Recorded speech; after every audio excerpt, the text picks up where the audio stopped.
Iran को मिल गया है एयर डिफेंस सिस्टम। जी हां, ईरान की एयर डिफेंस सिस्टम प्रणाली फिलहाल इतनी मजबूत नहीं है, लेकिन अब ईरान को एयर डिफेंस सिस्टम की नई प्रणाली मिल गई है। चीन ने ईरान को दे दिए हैं अपने एयर डिफेंस सिस्टम। मैं इसको माजरत के साथ खतरनाक नहीं बोल सकता, स्क्रीन पर देख लीजिए, ये है वो HQ-9B एयर डिफेंस सिस्टम। कहा जा रहा है लॉन्ग रेंज की surface to air missile system है, और ये उस वक्त जब जंग चल रही थी 12 डेज वॉर, ये डिफेंस सिस्टम, चीनी डिफेंस सिस्टम नहीं था ईरान के पास। अब तारीफ क्यों नहीं कर सकता, ये वही एयर डिफेंस सिस्टम है जिसे भारत ने पाकिस्तान के पास, ये जो मौजूद था भारत पाकिस्तान जंग के दौरान, इसको बड़े आराम से तबाह कर दिया था। तो इजराइल भी इसको आराम से तबाह कर सकता है। बात अलग है। ये कहने वाले ने कहा कि भाई गाड़ी कौन सी है डिपेंड नहीं करता कि ऑडी है या मारुति 800 है, चलाने वाले पर डिपेंड करता है कि कितने दिमाग से वो उसका इस्तेमाल कर रहा है और कैसे चला रहा है। देखना अब यह है कि इस एयर डिफेंस सिस्टम से ईरान की ताकत कितनी मजबूत होती है। लेकिन एक बात क्लियर है कि रूस ने ऐसे हथियार ईरान को नहीं दिए। अब तक Su-35 फाइटर जेट का जो वादा रूस ने किया था ईरान से, अभी तक उसने Su-35 रूस ने नहीं दिया है ईरान को, लेकिन चीन ने वादा किया। और चीन ने अब जो जंग के हालात बने हुए हैं, ऐसे हाल में चीन ने बिना किसी से डरे ईरान को एयर डिफेंस सिस्टम दे दिया है। बात चीन की आई है तो आपको बता दूं कि डोनाल्ड ट्रंप ने धमकी दी थी चीन को और मनाया और समझाया था कि आप ईरान से और रूस से तेल ना ले, जिस पर चाइना ने साफ साफ कह दिया है कि हम ईरान और रूस से तेल लेते रहेंगे। वहीं ईरान ने आधिकारिक तौर पर जंग के दौरान जो आखिरी हमला किया था कतर के एयरबेस पर, उसका एक AI जनरेटेड वीडियो जारी किया है, जब उसने 23 मिसाइल दागी थी अल उदैद एयरबेस जो कतर में है अमेरिका का। इसमें दिखाया गया है कि डोनाल्ड ट्रंप के बकवासपंथी के बाद ईरान ने हमले की तैयारी की, और उसके बाद कहानी कुछ यूं हुई कि एयरबेस का मंजर दिखाया जाता है। ईरान इस वीडियो में एयरबेस दिखा रहा है, वहां पर अमेरिकी सेना को भागते हुए, अपने जहाज़ों को वहां से हटाते हुए, बॉम्बर को वहां से निकालते हुए इस AI वीडियो से दिखाया है कि अमेरिकी फाइटर जेट उड़ाने वाले, बॉम्बर उड़ाने वाले किस तरह से कतर के एयरबेस को छोड़कर वहां से भागे और अपने जहाज़ों को वहां से हटाया। इसके बाद इस वीडियो के अंदर दिखाया गया है पूरे एयरबेस पे जो हलचल है, खाली पड़ा हुआ उसका एयर डिफेंस सिस्टम जो अमेरिका का तैनात है वो भी खामोश है।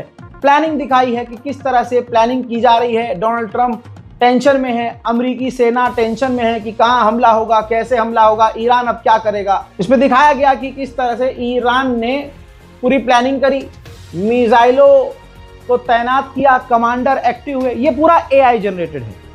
तो कतर के अंदर जो अमेरिका का सैटेलाइट था उसको मेन टारगेट किया था ईरान ने, तो उसका प्रॉपर वीडियो जो AI है, कैसे ईरान ने हमला किया, वो सब कुछ इस वीडियो के अंदर दिखाया है। कैसे जमीन के अंदर से मिसाइल ईरान की निकली और कतर के अमेरिकी बेस पर गई और उसने अमेरिका के सैटेलाइट सिस्टम को तबाह कर दिया। ईरान ने अमेरिका को झटका भी दिया। कहा ईरान के विदेश मंत्री ने कि हम अमेरिका से डायरेक्ट बातचीत बिल्कुल नहीं करेंगे। साथ ही जो IAEA के इंस्पेक्टर ईरान आने वाले हैं, हम उनको अलाउ नहीं करेंगे कि वो हमारे न्यूक्लियर फैसिलिटी की जांच करें। जंग के दौरान ईरान को भी भारी नुकसान उठाना पड़ा था। उसकी एक सैटेलाइट इमेज आई है, यहाँ देखिए, छोटी सी इमेज ऊपर है, वो हमले से पहले है, और बड़ी जो इमेज आप देख रहे हैं वो हमले के बाद राख नजर आ रही है। ये ईरान का रडार था, ईरान की रडार साइट थी जिसे इजराइल ने हिट करके तबाह किया। वहीं ईरान ने फिर से दोहराया है कि हम पर जो हमला हुआ उसका जिम्मेदार अमेरिका है, लिहाजा हमें मुआवजा अमेरिका को देना होगा। उधर ईरान की मिसाइलों को रोकने में अमेरिका के तमाम और इजराइल के तमाम एयर डिफेंस सिस्टम फेल हुए। आपकी स्क्रीन पर ये David sling air defence system है। कहा जाता है ये इजराइल का खतरनाक एयर डिफेंस सिस्टम है, लेकिन ये डिफेंस सिस्टम भी ईरान की मिसाइलों को रोकने में फेल हुआ। तो जानकारी ये आ रही है कि इजराइल इस David sling air defence system को अपग्रेड कर रहा है। बड़ा खुलासा हुआ है, जो मूसाद के लिए अफगानी काम कर रहे थे और जो मूसाद के लिए ड्रोन अफगानी लोग बना रहे थे, जैसे कि मूसाद का कोई हेडक्वार्टर है ईरान के अंदर, फैक्ट्री है चुपके से चल रही है, वहां पैसों के लिए वो बेचारे अफगानी काम कर रहे थे कि भाई हमें तो तनख्वाह मिल रही है, हमें उससे क्या मतलब। लेकिन कहानी ये सामने आई है कि उनको ये भी नहीं पता था कि हम मूसाद के लिए काम कर रहे हैं, इजराइल के लिए काम कर रहे हैं या ईरान के लिए काम कर रहे हैं। यानी उनको अंधेरे में रख कर इजराइल ने उनसे गलत काम करवाया। वहीं ईरान के मेहराबाद के एयरपोर्ट के बेहद करीब एक धमाका हुआ, आग लगी।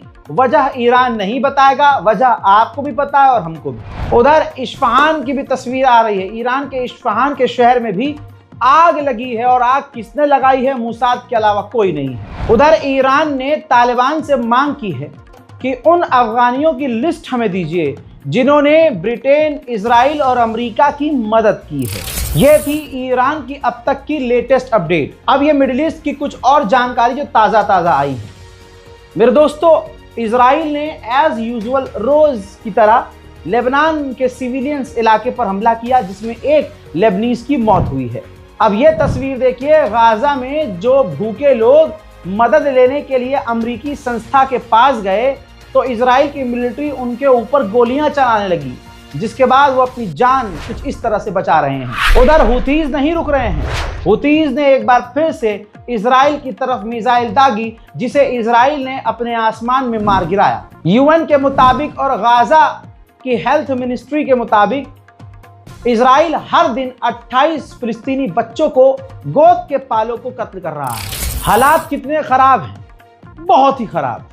नेतन्याहू के ऊपर करप्शन चार्जेस चल रहे थे, आप सभी को अच्छे से पता है। चल रहा है, पता है ना आपको? हाँ। अब कहानी में ट्विस्ट देखिए और आपको याद आएगा कुछ आपके मुल्क में कुछ ऐसा ही लगभग है।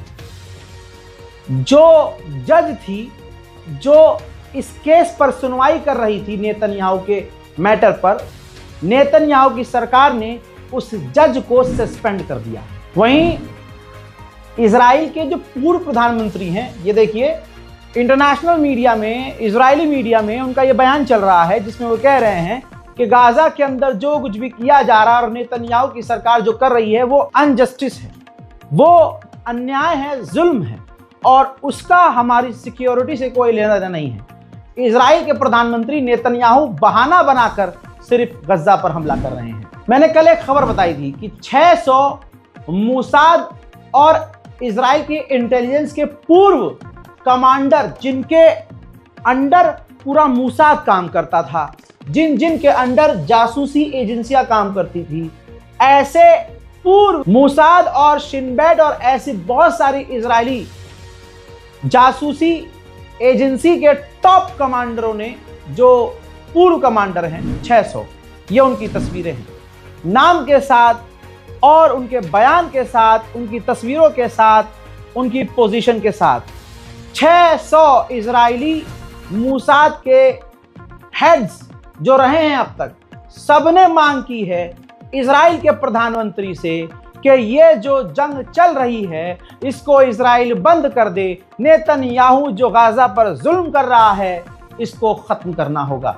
ये जस्टिफाई नहीं है, गाजा की हालत बुरी है और ये जबरदस्ती की एक लड़ाई है।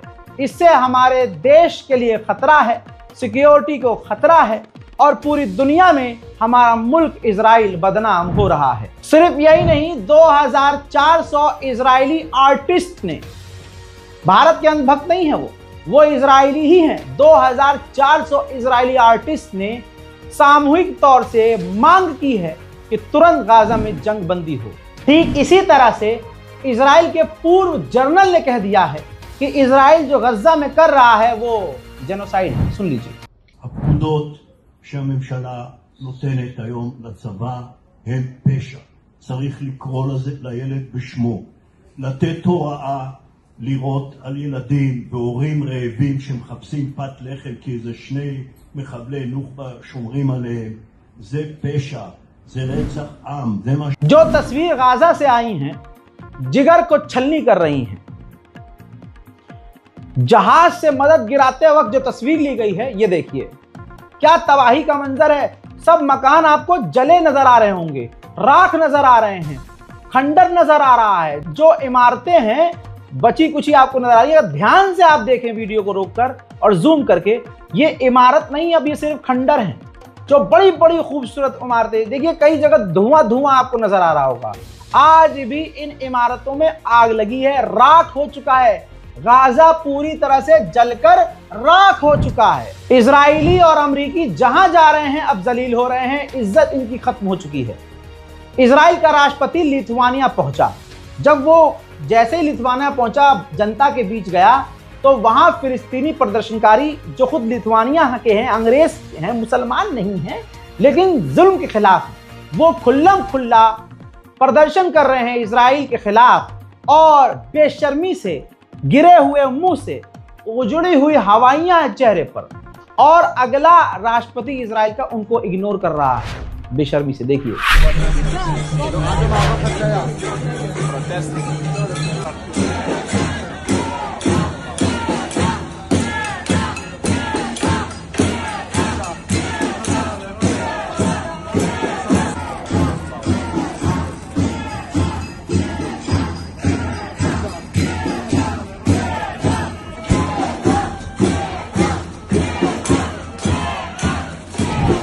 इसी तरह से ये देखिए, जर्मनी की पुलिस अभी भी फिलिस्तीनी प्रदर्शनकारियों को मार पीट कर बुरी तरह से गिरफ्तार कर रही है। आप ये देखिएगा, जो इजरायली सपोर्टर है वो बिल्कुल इजरायलियों की तरह रिएक्ट कर रहा है।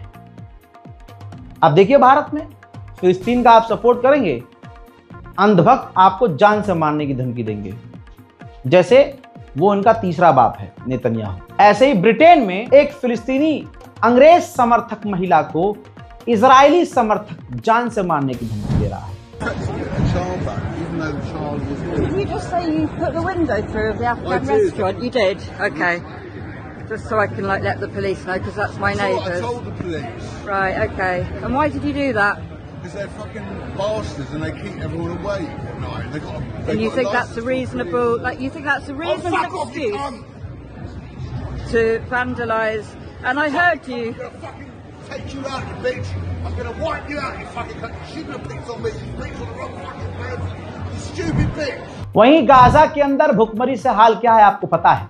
उधर इजराइल ने 22,000 मदद के जो ट्रक आए हुए हैं उन्हें ब्लॉक करके रखा हुआ है, गाजा के अंदर जाने नहीं दे रहा है। हजरात, एक इजरायली के बारे में बार बार अपडेट दे रहा हूं कि उसने एक अमरीकी नौजवान का कत्ल कर दिया, यह सोच के कि ये फिलिस्तीनी है।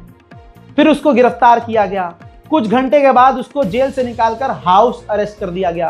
फिर कुछ देर बाद, कुछ घंटे के बाद उसको, मैंने जैसे कहा था कि इसको घर से भी रिहाई मिल जाएगी। काय का हाउस अरेस्ट भाई। अब वो हाउस अरेस्ट से रिहा हुआ और अब वो, ये तस्वीर देखिए, अब वो फिलिस्तीनी इलाके में वापस आ चुका है। अब वो क्या करेगा मुझे बताने की जरूरत नहीं है, आपको दिमाग पे जोर डालने की जरूरत नहीं है। इजराइल की सरकार ने अपने आम लोगों को भी हैवान बना दिया है। मुसलमानों के हाथों से हमारा पहला किबला बैतुल मुकद्दस निकल चुका है। रोज की तरह ये देखिए, भारी तादाद में यहूदी दिन रात सुबह शाम बैतुल मुकद्दस में जा रहे हैं, मस्जिद अल अक्सा में जा रहे हैं, लेकिन मुसलमानों का जाना वहां बैन है। गजा और मिडिल ईस्ट के मुद्दे पर हफ्ते में दूसरी बार रूस के राष्ट्रपति पुतिन ने नेतन्याहू से फोन पर बात की है। फिलिस्तीन के वेस्ट बैंक के इलाके की कुछ तस्वीरें हैं, ये देखिए। वेस्ट बैंक है, ये गाजा नहीं है, लेकिन वेस्ट बैंक अब गाजा से अलग नहीं दिख रहा है। इजराइल की मिलिट्री ने फिलिस्तीनियों के घरों में आग लगा दी, कई जगह ऐसा किया कि उनके मकान को गिरा दिया और फिर मलबे में ही आग लगा दी। जितनी हैवानियत हो सकती है, जितना गंदपन हो सकता है, इजराइल सब कुछ कर रहा है। उधर फिलिस्तीनी इलाकों में घुसने के बाद ये देखिए, दीवारों पर इजरायली सेटलर्स अरब के मुसलमानों के खिलाफ, यानी अरब के खिलाफ बातें लिख रहे हैं, नारे लिख रहे हैं, गालियां लिख रहे हैं और इस तरह से रोज फिलिस्तीनियों को परेशान कर रहे हैं। वहीं ये देखिए, गाजा के अंदर जो बमुश्किल कोई ट्रक जा भी रहा है मदद का, तो इजराइल के सेटलर्स उसे रोक रहे हैं। ग्रीस की राजधानी एथेंस है, शहर है बहुत बड़ा। ग्रीस बहुत बड़ा देश है भाई। तो ग्रीस में मौजूद जो इजराइल का एम्बेसडर है, उसके सामने एक मामला गया कि ग्रीस में ही एक दीवार पर किसी फिलिस्तीनी समर्थक ने इजराइल के खिलाफ पेंटिंग बना दी। तो इजराइल का जो एम्बेसडर ग्रीस में वो भड़क गया और उसने ग्रीस की सरकार से कहा कि ग्रीस की सरकार ऐसे फिलिस्तीनियों के खिलाफ कुछ कदम क्यों नहीं उठाती है, ये सब क्या चल रहा है, इजराइल के सपोर्ट में कुछ करती क्यों नहीं है ग्रीस की सरकार। तो जो ग्रीस की राजधानी एथेंस के मेयर हैं इन्होंने कहा हमें ज्ञान मत पेलो, तुम हमें इंसानियत का, मानवता का ज्ञान मत दो, जबकि तुम खुद गाजा के अंदर सिविलियंस को कत्ल कर रहे हो। इजराइल ने 2-3 फ्लोटिला जो समुद्री नाव आई मदद लेकर सबको रोक लिया, लेकिन अब तैयारी हो रही है कि भारी तादाद में कई सारी फ्लोटिला एक साथ गाजा की तरफ भेजी जाए। उधर अमेरिका और अमेरिका का सगा भाई सऊदी अरब दोनों ने व्हाइट हाउस में डिफेंस की हाई लेवल की मीटिंग की है। तो आप समझ सकते हैं सऊदी अरब जरूर गया होगा अमेरिका की चाटने, क्या आपने इतने एयर डिफेंस सिस्टम दिए हैं मामू, इसीलिए तो हम आपके साथ हैं। और वो अमेरिका बुलाएगा तो सऊदी जाएगा नहीं, अरे कपड़ा उतार के नंगा लेट जाएगा। सऊदी की सरकार ऐसी है। और व्हाइट हाउस में सऊदी अरब और अमेरिका की डिफेंस की हाई लेवल की मीटिंग इस बात की दलील है कि आने वाले समय में कुछ ही दिनों में ईरान और इजराइल की जंग होगी और ईरान पानी पिला देगा। तो ऐसे में सऊदी अरब को मना रहा होगा अमेरिका, हाँ जी हमने आपको इतने एयर डिफेंस सिस्टम, इतने हथियार दिए हैं, अरे रोकोगे ना ईरान की मिसाइलें। इसके अलावा और क्या बात करेगा सऊदी अरब से, वो भी अमेरिका। उधर तुर्की की इंटेलिजेंस ने, कई सारे ग्रुप ने अपनी गवर्नमेंट से कहा है, तुर्की गवर्नमेंट से कहा है कि हमें अपने डिफेंस सिस्टम को मजबूत करना होगा, अपने आप हमारे लिए, खुद के लिए डिफेंस सिस्टम और मिसाइल और बड़े लेवल के हथियार बनाने होंगे, क्योंकि इजराइल का इरादा अच्छा नहीं है। मेरे दोस्तों, गाजा और फिलिस्तीन की मदद के लिए इस बारकोड का इस्तेमाल जरूर कीजिएगा, नाम आएगा अली रजा। और अगर यूपीआई काम ना करे, स्कैनर काम ना करे, तो अकाउंट डिटेल, सेविंग अकाउंट की डिटेल यहाँ मौजूद है, IFSC कोड के साथ डाला हुआ है डिटेल। आप मेहरबानी करके मदद के लिए आगे आइए, चैनल को सब्सक्राइब कीजिए, दुआओं में याद रखिए, पूरी दुनिया के लिए दुआ कीजिए कि कोई भी हो, हिंदू, मुस्लिम, सिख, ईसाई, कोई भी, यहाँ तक कि जो यहूदी भी हैं, उनके भी दिल में आ जाए कि भाई ये जंग होरेजी, ये नफरत ख़त्म हो जाए तो दुनिया ज़्यादा बेहतर होगी। दुआ कीजिए, रिपोर्ट को शेयर कीजिए। जय हिंद।